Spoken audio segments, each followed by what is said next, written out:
South கொரியாவில் ஒரு ஸ்கூலில் ஒரு பொண்ணை அங்கே இருக்க சில பசங்க செஞ்ச சில விஷயத்தினால அந்த பொண்ணு இறந்து போய் ஆவியாக இப்போ வரைக்கும் அங்கே இருக்க எல்லாருமே பழி வாங்கிட்டு இருக்காங்கன்ற மாதிரி ஒரு கதை இருக்குது. ஆக்சுவலி இந்த கதை இப்போ ரீசெண்டாக ரிலீஸ் ஆன 11 மூவியோட சிமிலராக தான் இருக்கும். பட் அந்த கதை என்ன அப்படின்னா சவுத் கொரியாவில் ஜியான்ஜிடூன்னு ஒரு ஸ்டேட் இருக்குது. அங்கே யூன்ஜின்னு ஒரு பொண்ணு படிக்கிறாங்க.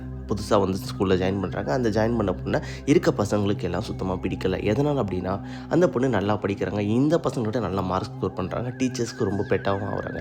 இதனாலே அங்கே இருக்க பசங்க எல்லாமே அந்த யூன்ஜின்ற பொண்ணு வெறுக்க ஆரம்பிக்கிறாங்க. வெறுக்க ஆரம்பித்தது மட்டும் இல்லாமல் அந்த பொண்ணு ஹோம்ஒர்க் எது பண்ணிட்டு வந்தாலும் அந்த நோட் எல்லாமே தூக்கி ஒழிக்கிறது, பேக்கெல்லாம் தூக்கி போடுறது, நடந்து போகும்போது காலை தடிக்கிறது, இந்த மாதிரி நிறைய விஷயங்கள் பண்ணிகிட்டு இருக்காங்க. பட் இது எல்லாமே அந்த பொண்ணு ரொம்பவே பாதிக்குது.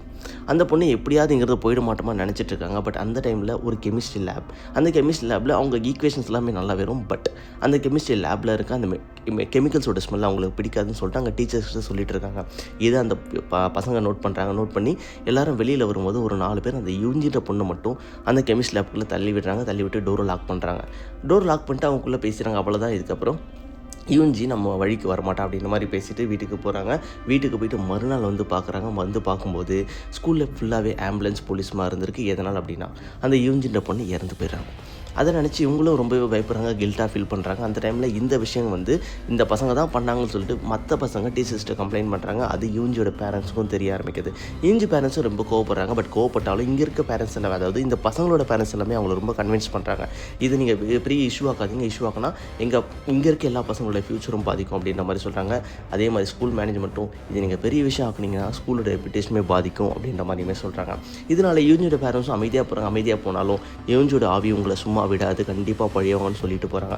அவங்க எப்போ சொன்னாங்க அப்படின்றது தெரியல. பட் அவங்க சொன்னதுக்கப்புறம் எந்த பசங்களை யூன்ஜியோட ஆவி சுற்றி பழிவாங்க ஸ்டார்ட் பண்ணியிருக்கு. அதாவது இவங்க யாராவது தனியாக போனால், ரெஸ்ட் ரூம் போனால் அவங்க எல்லாமே பயமுறுத்த ஸ்டார்ட் பண்ணியிருக்கு. லைட்டெல்லாம் ஃப்ளிக்கர் ஆகிற மாதிரி இந்த மாதிரி நிறைய இன்சிடென்ட்ஸ் அங்கே நடந்திருக்கு. இதில் இதுவும் இல்லாமல் கொஞ்சம் மேலே போய் அல்டிமேட்டாக அங்கே இருக்க அந்த பொண்ணு ரெஸ்ட் ரூம் போகும்போது யூனியன் ராவி அந்த இடத்துல ஃபுல்லாக லைட்லாம் ஃப்ளிக்கர் ஆக ஆரம்பிச்சிருக்கு. அது மட்டும் இல்லாமல் காற்றுலாம் பலமாக வீச ஆரம்பிச்சிருக்கு.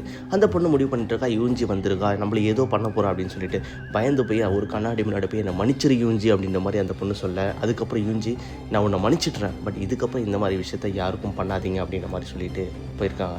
அண்ட் அதுக்கப்புறம் அந்த பொண்ணை யூன்ஜி டிஸ்டர்ப் பண்ணுறதில்ல. இதே மாதிரி கண்ணாடி முன்னாடி மன்னிப்பு கட்ட எல்லாரையுமே யூன்ஜி டிஸ்டர்ப் பண்ணுறதில்ல, மன்னிச்சு விட்டுறாங்க. பட் கண்ணாடி முன்னாடி இருந்து மன்னிப்பு கேட்காம இன்னமும் சுற்றிட்டு இருக்க அவங்கள யூன்ஜி எந்தெந்த விதத்திலலாம் பழி வாங்க முடியுமோ அந்தெந்த விதத்திலலாம் பழி வாங்கிட்டு இருக்க அப்படின்னு சொல்லிட்டு இப்போ வரைக்கும் அந்த ஸ்கூலில் நிறைய பேர் சொல்லிட்டு இருக்காங்க. அண்ட் அது மட்டும் இல்லாமல் அங்கே இருக்க பசங்க எல்லாம் அந்த ஸ்கூலை விட்டு வெளியில் போய் ஜாயின் பண்ணுறதுனால அந்த ஸ்கூலை இழுத்துமே மூடுறாங்க.